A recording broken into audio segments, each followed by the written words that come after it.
Bonjour! Alors, de nos jours, les écoles doivent s'adapter constamment au progrès de la technologie. On pourrait, par exemple, penser aux tableaux blancs interactifs qui ont fait leur apparition dernièrement. Mais aujourd'hui, nous allons nous attarder plus particulièrement à l'utilisation des tablettes numériques dans les classes.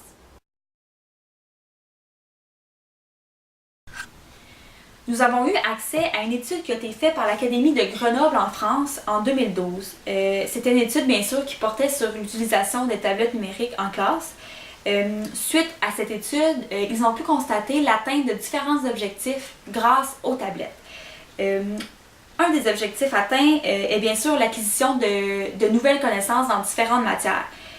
Grâce aux nombreuses applications que les tablettes numériques offrent, les élèves peuvent acquérir de nouvelles connaissances en mathématiques, en français, en sciences et même en histoire. Ensuite, il y aurait bien sûr de favoriser les parcours personnalisés.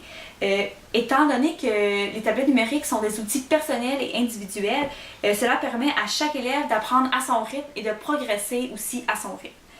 Et finalement, bien sûr, il y aurait la maîtrise des technologies de l'information qui se trouve améliorée grâce à l'utilisation des tablettes numériques.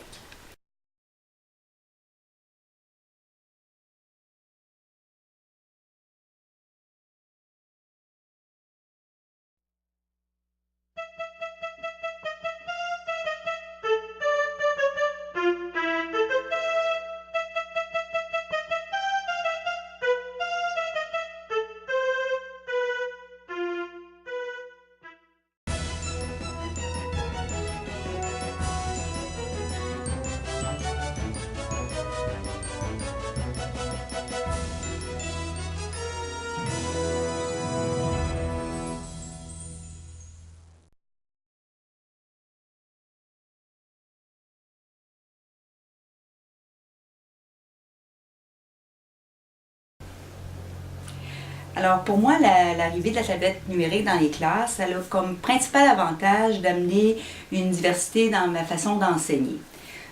Ça permet surtout aux élèves de travailler de façon individuelle ou en équipe de deux, parce que c'est pas quelque chose que j'ai abordé en enseignement collectif encore. Moi, personnellement, j'en ai pas dans ma classe, mais j'ai des collègues qui en ont et j'en ai déjà utilisé à l'occasion également. Ce que je trouve intéressant, c'est que ça permet aux enfants de toucher. C'est tactile, ils peuvent s'amuser à grandir, rapetisser les choses. Ils peuvent aussi travailler avec les écouteurs de façon individuelle. Je trouve qu'au niveau de la lecture, c'est très intéressant parce que les enfants peuvent écouter des histoires plutôt que seulement les lire. Ils peuvent aussi en lire puis s'écouter après les lire.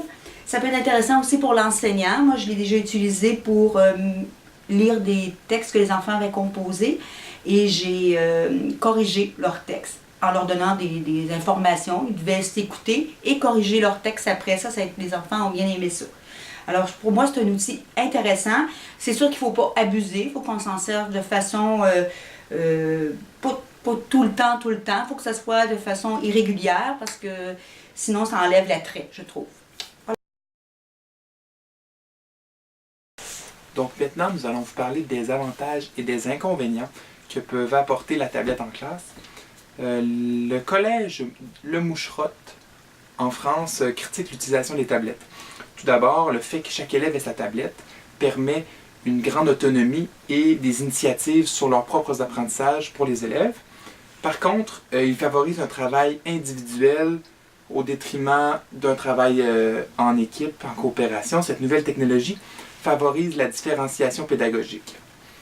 Autre avantage en français, il est possible d'utiliser la tablette comme un dictaphone et de pratiquer la lecture à haute voix ou la communication orale. Point négatif, bien évidemment, le prix.